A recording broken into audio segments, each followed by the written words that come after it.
My practice is in Summit County, and if you know anything about the opioid epidemic, Summit County was one of the epicenters, and still is one of the epicenters for the opioid crisis, not just in the state, but nationwide. Right.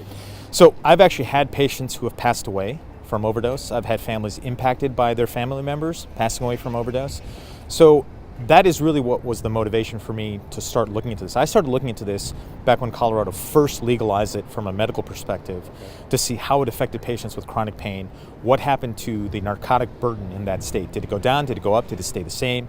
And what I found was that patients were reporting better efficacy, better symptom control, and there was decreased use of narcotics to treat pain. So that really got me thinking that maybe this is a viable alternative to our Vicodins and Percocets and OxyContin to treat patients. The other side of the coin of this is that throughout literature, throughout everything that we've studied and looked at with marijuana use, there's never been a reported death from overdose directly linked to marijuana use. So when you combine those two things, it makes logical sense to look at this as a viable alternative. I think that's the biggest fallacy that surrounds this industry, is that we're giving medication to give that euphoric effect. That's not the case at all.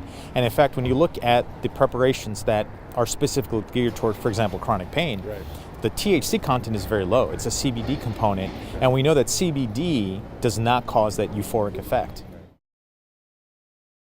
My personal goal is to get this legalized at the national level so that we can open up more avenues for research. Until we actually look at, from a scientific standpoint, in-depth, detailed, at the molecular level, at the body level, what is this doing, how is it benefiting people, and is there a role for it, an expanded role for it in medicine? You're not going to have the true picture. So the only way that's going to happen is with legalization. It's extremely tightly regulated. They have not added any new licenses.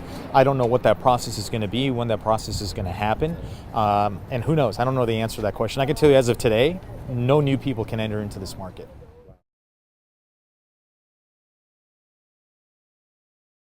Absolutely, and it's a risk, and it was a calculated, educated risk that I took. But at the end of the day, why am I doing this? Why did I go into medicine? And at the end of the day, it's to help people. And if this is a safe, effective way of helping people, helping our patients, then I'm all for it. If I can give you a day pain-free without taking a narcotic, I've done my job.